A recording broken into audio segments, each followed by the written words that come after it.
Why are you relevant 10 years from now? How can we go to space? We know that we can.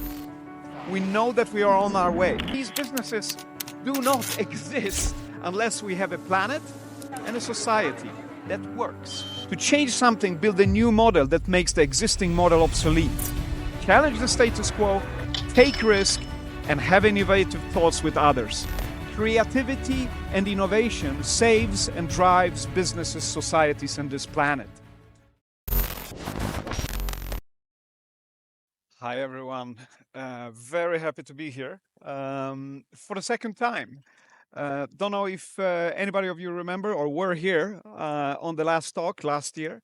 There will be some familiar elements to this. And let me see, there is our outlook for the future. And my question to you immediately is, why are you relevant 10 years from now? I asked this question last time, and I urge you not to take it too personally, but think it in a context of where will you be relevant? What is your value in all the set of values we have in, for example, global economy or global innovation? And that's an interesting question. As a country, as an institution, as a business, as a politician, as a student, why are you relevant 10 years from now? To whom, in what ecosystem, and in what context? And let's start with some really, really good news. You probably maybe hear music. No music? No? Then you hear music. That's good. Classical music. And maybe some of you try to guess what kind of composer it is. Obviously, it's an AI that composed this music, together with the human ingenuity that AI learned from.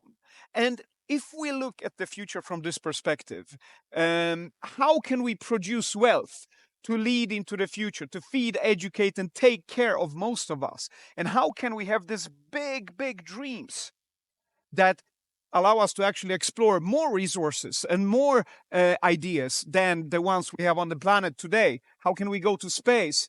We know that we can. We know that we are on our way. But how is this changing in the light of how the globe looks today? How can we design why are you relevant 10 years from now? And why are we all relevant and still exist 10 years from now? How can we design that future that we all want to live in? So that would be beautiful. This is where we're going, and sometimes this is the picture we see of the future only. But this is not the whole truth. Some people are very, very distressed about what is happening. One journalist said that civilizations are murdered. They are not murdered, sorry. They commit suicide. Are we, as a civilization, killing ourselves? And the thing is, if we change this and attack this civilization that we have, this globe and this society that we live in, too hard, it might be the last time. So there are some very fair warnings out there, and there are some real promises.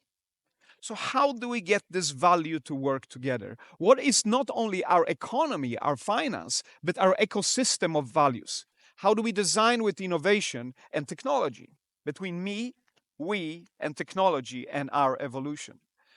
And if we look at what people appreciate about being a person in a society on a planet that works, it's very, very clear.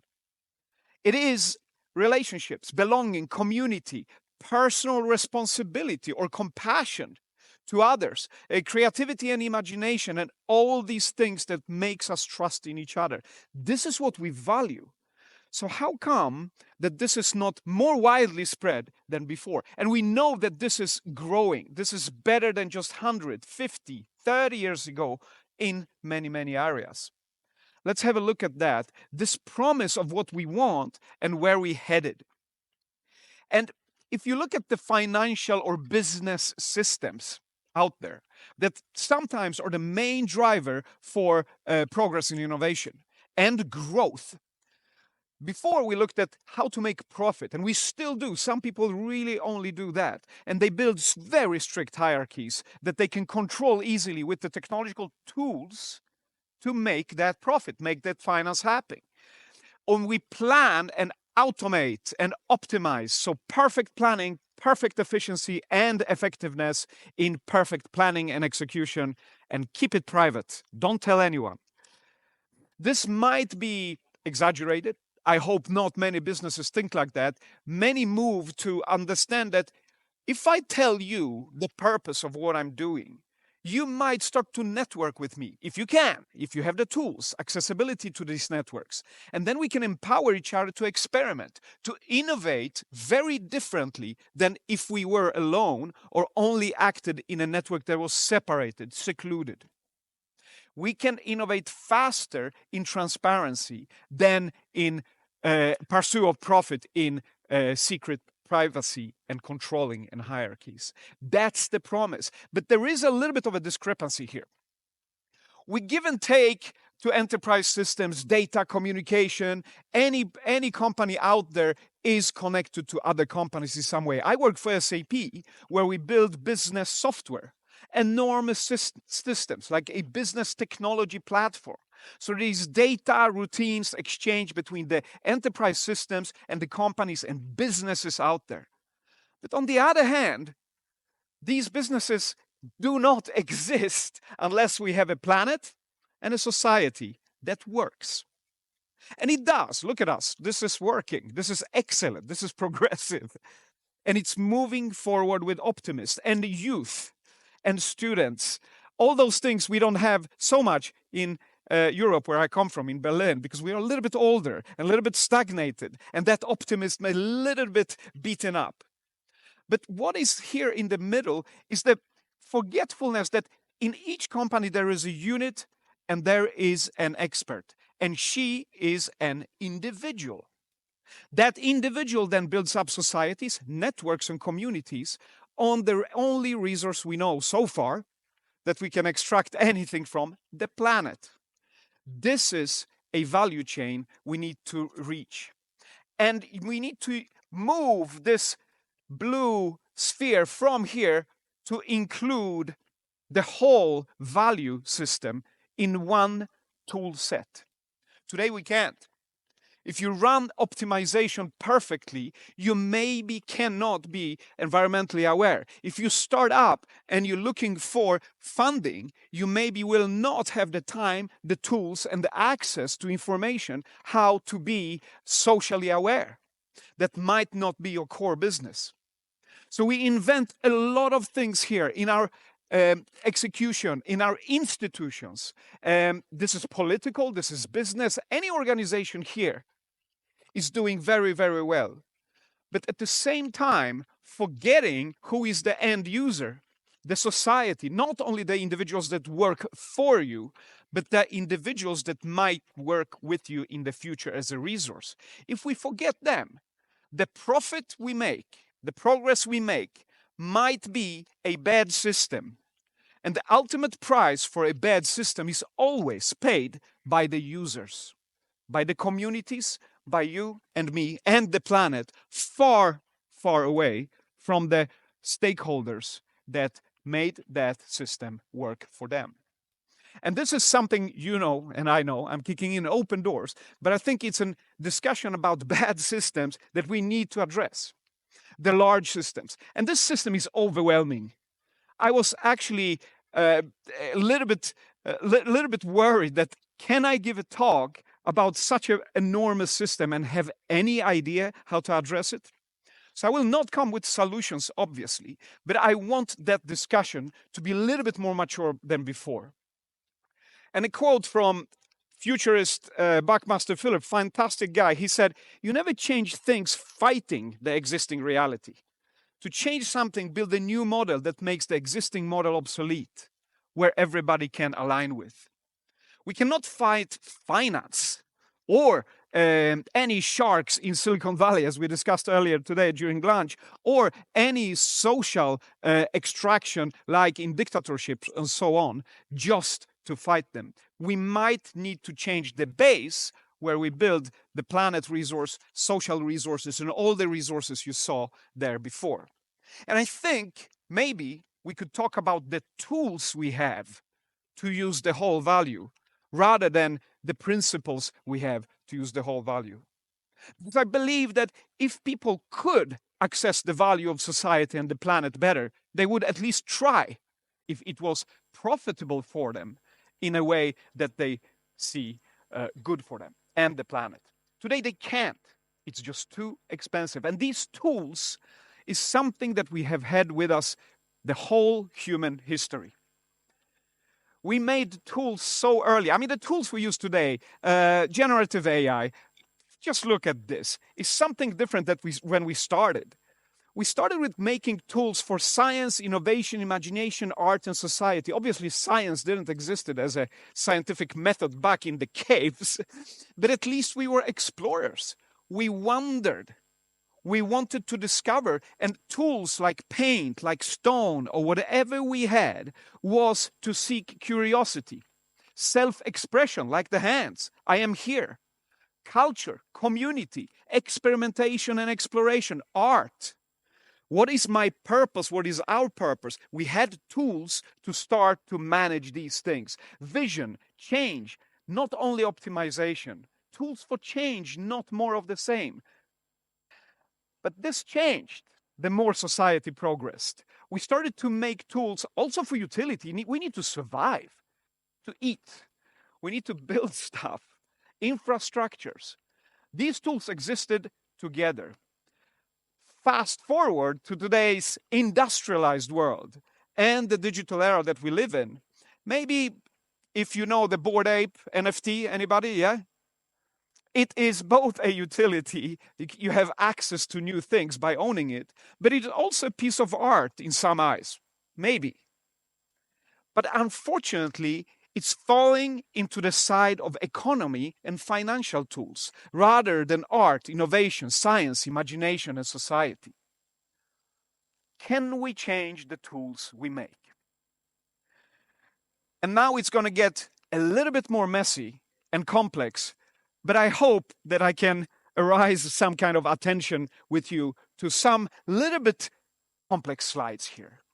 If you imagine the resources of the globe like a mountain that stands on a sturdy base, we can do business on this mountain, but first we need natural resources. We need energy. We need to eat, power, diesel, solar power, whatever you have that comes from the planet. And if we manage that well, long-term resource optimization, life, energy as we know it, will continue. But planet is not alone. We live here, we eat. But we try to be thriving and learning. Talent attraction comes from the society. Consumers' trust comes from the society. On top of that, there is a new value. So planet is a value. The society is the know-how value we can extract. And the networks, like this network here, social networks in our communities, also on the digital spaces, the political networks, the business networks, all these networks of knowledge must be somehow trusted. Tailored know-how must be there so we can get the expert. Optimization, learning, innovation partners are somewhere in those networks.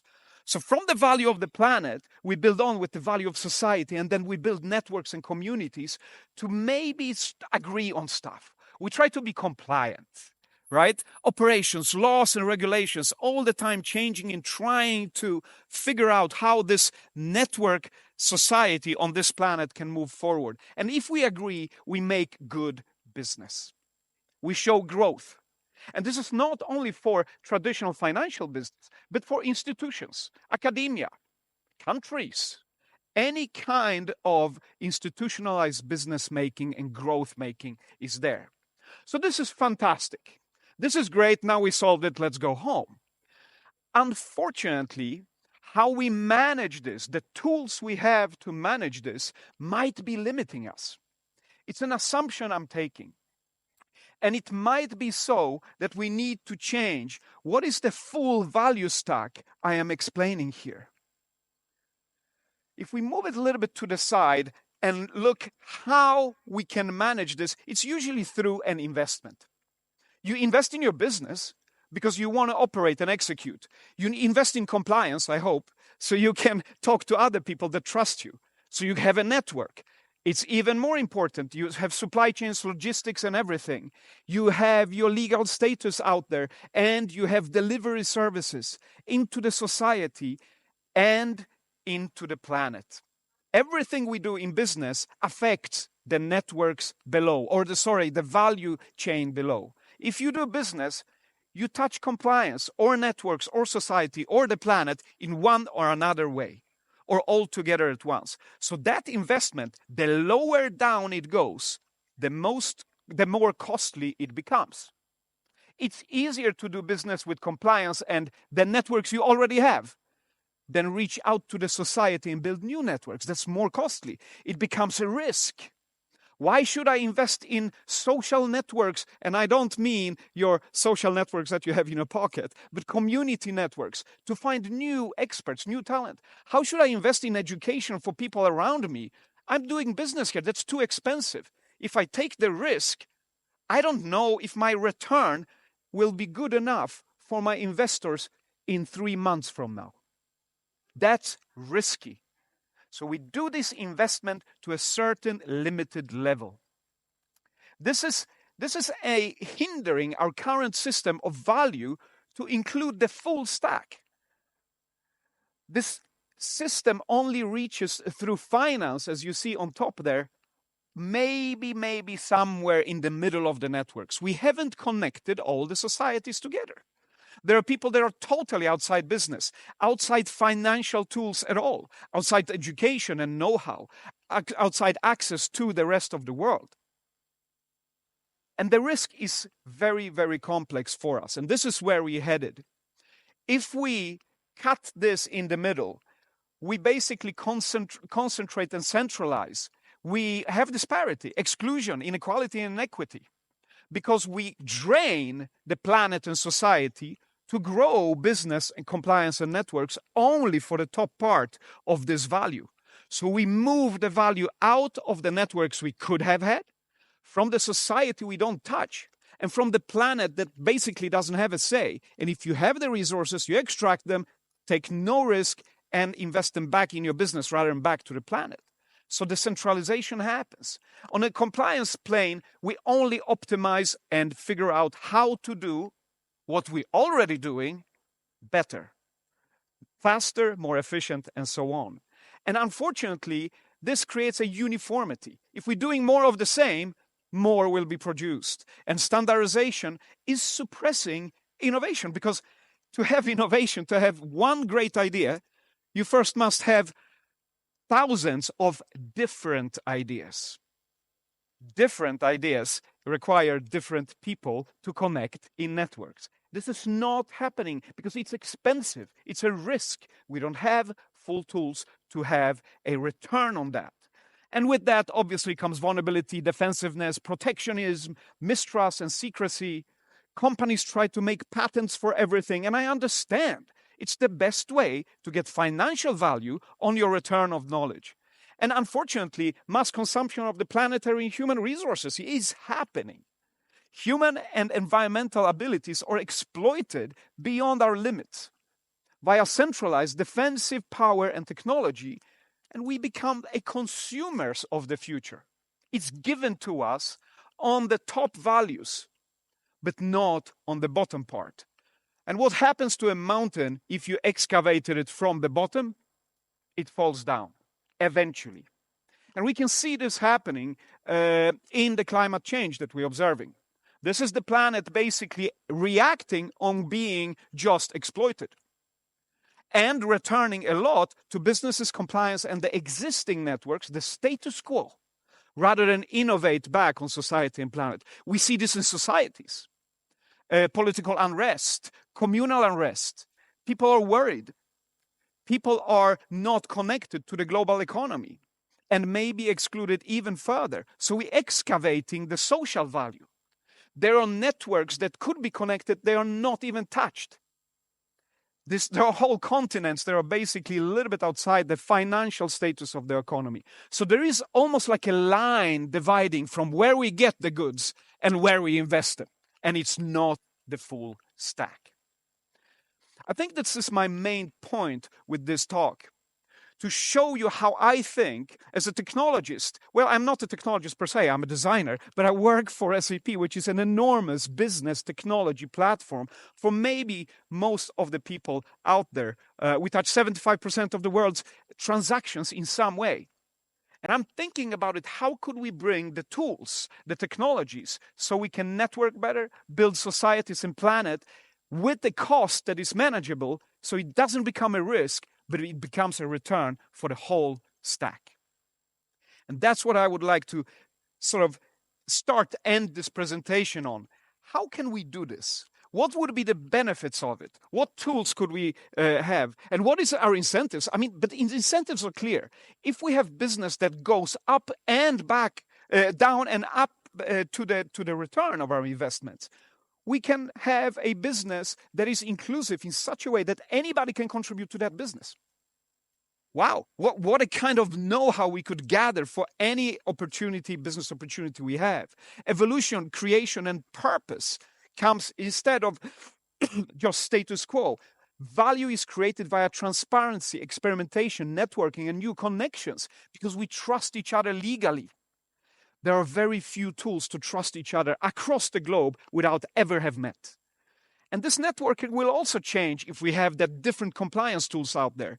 Diversity and hyper-personal for me, not for my role as this or this person in a company, but for me as a person, so I can develop a network with new knowledge, other people I never met before, if that is available in a legal and trusted way.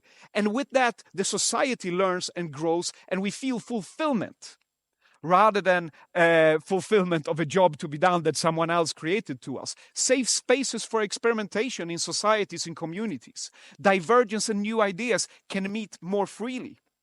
And of course, in the end, nature and tech symbiosis. Humankind lives in a harmony and an empathic symbiosis with technology and natural resources in one and another way. We become, instead of the consumers of the future that someone gives us, we become the creators of the future that we all want to live in.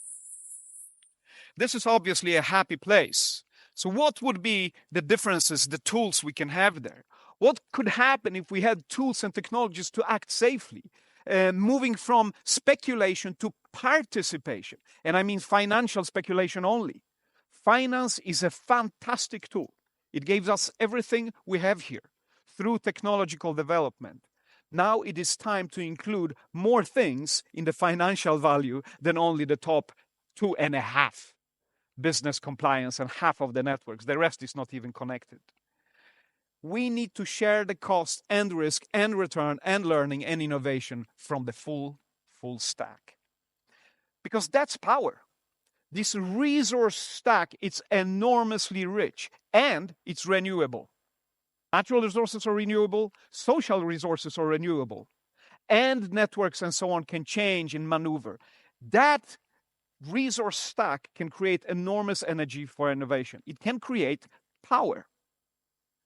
But power today is a little bit like currency, like financial currency. The more you have, the more powerful you are, so you can get more of what you already have. I know it's simple, but it's striking how we forget that sometimes. And what I'm talking about, to build tools for knowledge, innovation, connection, societal awareness, know-how, and new businesses, more in a current. It's like electricity or water. It's held by many, and the powerful are simply good in channeling that. So, the new power is not the more muscle. The new power is how relevant are you in your community? How relevant can you be 10 years from now together with others? And that's a change of a power system that is distributed. And it's important because innovation happens in that kind of distribution and connection. Clayton Christensen, the writer and professor that wrote Innovator's Dilemma. He said, how can we innovate, basically explore, and make profit, basically exploit our knowledge today at the same time? That's a dilemma. This is what people rather do business as normal and risk dying in lack of innovation. And he said there's a solution for that. And he wrote also a book called Innovator's DNA. The green stuff, or 5 things innovative people do. They question the status quo. If you don't have the tools to question anything, you will not be questioning. If it's too risky to question or observe with honesty or network as you wish to experiment and associate your ideas with others, you might not make it. So basically, you see a set of tool qualities we need to build. Challenge the status quo, take risk, and have innovative thoughts with others. How do we build tools for that is obviously on the agenda here. I'll give you an example. If you have a 3D printed car, like this one, by the way, and you're testing it and your battery is failing, it's been on the road for 5 years, and the battery is smart enough to tell a network of people around the globe, not connected to your supply chain and your legals and so on, but the network would be so trusted and so wide spanning to say, hi, I am a battery, I'm a smart battery, I can sense through the latest open source investigations that I will fail maybe in 1 year earlier or so than the predictions, the automations analytics have given me. With the community, I'm in danger. However, I don't want to be replaced as a battery with the same battery. That's easy. That's status quo. The next battery must last at least 5 years. It must be environmentally friendly. So imagine this reach out to people and they start to hack away. Oh, wait a second, I have a design. Someone in Astana is a battery designer, a chemist maybe, and they start to make drawings. Maybe they reach out through a network, a tool they can see in front of them, other experts they never met before, but they can trust them and their credentials, proof of work, etc. And they go, oh, if you draw that, maybe I can engineer that. Who makes the chemistry and the 3D printing for the manufacturing? Who operates the robot remotely, maybe from Canada, who knows, to assemble this in a very different way than today? So maybe it also needs to align with parameters like SDG 5, 4, and 7. Maybe some parts of the battery should be made by women and family-owned businesses. Maybe there should be girls that are sent in school during that community environment producing for the new battery. How can you manage that? Well, it would be a nightmare. But this is where we need tools to connect to a better future, not only for that battery and the next profit optimization, which is so important for this business to thrive, but also for the rest of the communities that can participate in that value stack all the way to planetary, social, and networked resources. Education is obviously one of these systems, but it is also hit by the finance that created the environment today from the Industrial Revolution. We educate people to run machines. We needed people that were educated enough to be in a factory. They weren't. They were in agriculture before. So we built schools. 150 years ago, we started to put people in schools and tell them, learn this, do exactly what it tells, you will become an expert and you can work. And that's great. Learn more where you work, by the way. And the learning, the curiosity, wow, what is this? Oh, is this, wow, seriously? That moment is over. Now you work and then you retire. Goodbye. And this is, I'm simplifying, obviously. I hope many people have much richer life than this, but many don't. And the dream is obviously to enable tools, so whatever we do, we learn. Tiny small knowledge packages. Oh, what is that? How does this work? I have no idea. How about that being solved for you without bias, which we obviously are afraid of from generative AI? Because generative AI learned everything we know from the old system on internet. So how can it create new system? We need to ask new questions, new prompts, new data must be connected to these tools. And this is why I'm talking about liberation of those tools. Just to summarize industrial history in one slide, this is going to be probably challenged, but let me try. First, Industrial Revolution, I have a steam machine, you work for me, I own the steam machine, I own the tool, you become then an extension to the tool and I pay you. Here's what it is, do it and I pay you. Then we grew the society, some people could afford to go to schools and so on, so they said, I'm a consultant now and I can do stuff for you, or you can learn it from me, or, here's what you can do if you are me. And we kept that a little bit private. The know-how become IP, etc. I think we're entering this kind of revolution. Creativity, but not planned and controlled and automated, only create what I tell you, because that's production, that's not creativity, but more emergent, evolutionary, more network, socially aware. Basically saying one thing, here's a thing, here's my tool, and I can't wait what you will do with it. It enables you to be optimal self as you are. We call it human augmentation or human-machine symbiosis. We are far from there, but we are getting there, where each one of the 10 billion members of this society has a tool, a specific tool that makes them optimal, how they want to be, what they might need and express in a private, safe, and secure way. And we have been trying to do this for a while. I mean, we have the Industrial Revolution, and then 100 years later, we started to maybe build machines that really help us to get away from the manual and transactional work. And we move the repetitive human tasks more to high-value human tasks for humans. And this is good. This is great. Now we maybe are in an era where we can do non-routine problem solving, but still the problems are defined in the economy, in the finance we defined. They are not changed. We need to move on. We need to get to a global, full stack value of the intelligence we're doing there. And this is where I think machines and humans can work together in explorations and interactions in autonomous networks, not automated. Remember the Suez Canal? What happened? The whole supply chain just broke down. That was a perfect setup. And all of a sudden, that setup is wrong and everybody's panicking. There's no authority, autonomy in our decisions. But I believe that this is possible, to move the repetitive task to automated tools whilst we are supervising these tools to explore how to change them to be even better. So we can leave the manual and cognitive load and move quickly to our passions and where we want to be. Just show you that some examples that people try, because these tools are also cultural. This is Nordstrom from America. And when you're a new employee at Nordstrom, they say, this is the rules for employment at Nordstrom. Use your good judgment in all situations. That's it. But it's hard to use your good judgment if you don't have the tools. All of a sudden, you need to include SDG 4 in your new planning. That's tough. And also the culture of not telling people what to do, but asking them how it should be done. Tools that change the world. Here's a tool I want to show you. I don't know if you want to hear it. Hey, we called it actually Copilot 6 years ago before Microsoft. I'm just telling you. Hey, Copilot, what's up this morning? Good morning, Martin. You will have a fairly busy morning, but there is time for a good cup of coffee. I can't hear it, but show me hopefully that you it would be good for you. But just one cup, remember.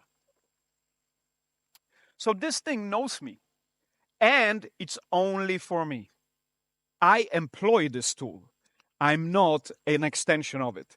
This is not very privately owned generative AI that owns all my data. This is me owning all that data and interacting with it to understand my biases. I'm very tired in the mornings. I'm more of an evening person. So maybe I will have a busy morning.